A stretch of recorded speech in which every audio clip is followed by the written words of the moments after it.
Bular şu bardaki kişileşine üyler bolğan. Bul elder kelmayda çay içediler. Hurda kıl berediler, aş kıl berediler.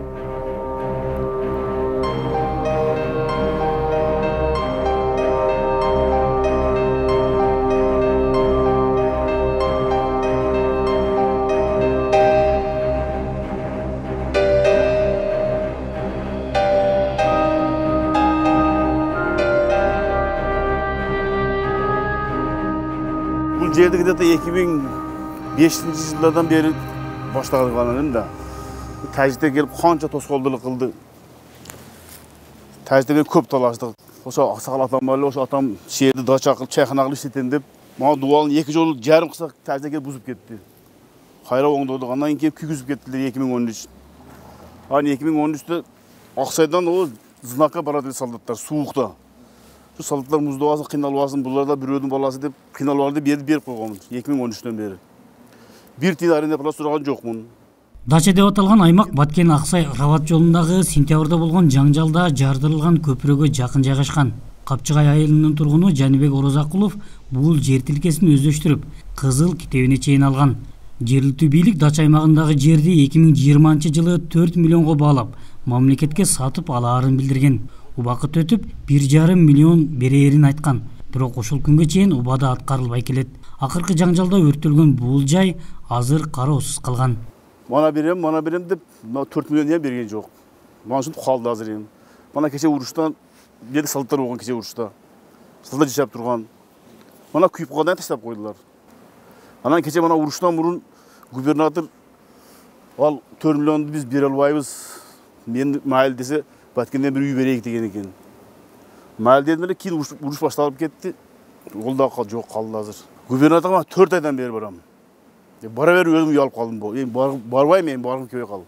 Бетим чыдабай kaldım. Bara verip. Дача аймагы деп аталган жер чегаранын бүтүндүгү мамлекет үчүн маанилүү жер экендигин президенттин Баткен облусундагы өкүлү Абдикарим Алимбаев белгиледи. Ал эми бул аймакты мамлекет сатып алуу үчүн азыркы учурда комиссия иштеп жатканын, жер ээсине жардам берилерин айтты. Дачанын азыркы күндө мамлекеттик комиссиядагы бул маселени карап жатат. Анан канча сом алжыга берилип берилет, ошондо чечилип туруп, буйруса буга сөзсүз түрдө мен ойлойм жөлөк пул берилет.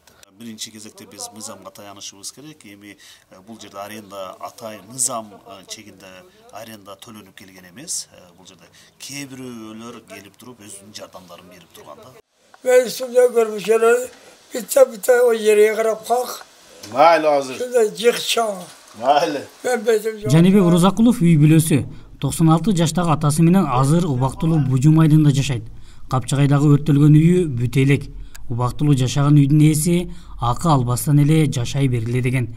Бирок шарты жок болгондуктан улгайган адамга кыйынчылык болгонун билдирди. Аксакал жайда болгондон кийин кыйын экен. Күндө жуунтпасаң mana şu kol gele salagandı sarıp şeyde жуунтуп коебуз.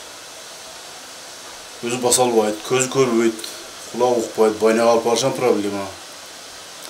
Шо суу өтүп калбасын деп шатыр эле жуунтуп коюп, ошондо эптеп иштеп жатабыз эми. Аксакалга болуп шарттык болгон эле, аристон бар эле, душ бар эле. Сентябрда болгон кагылышта Лейлек жана Баткен райондорунан, Баткен шаарынан 140 миңдей адам үй жайын таштап чыгып кеткен. Бүгүнкү күнгө чейин 3 миңдей адам өз үйлөрүнө кайта элек. Мамлекет тарабынан күнүмдүк керектөөлөргө деп үйү өрттөлгөндөргө гуманитардык жардамга чогулган акчадан 200 миң сомдон берген. Аскар Баймуратов, Бейтарап, Баткен.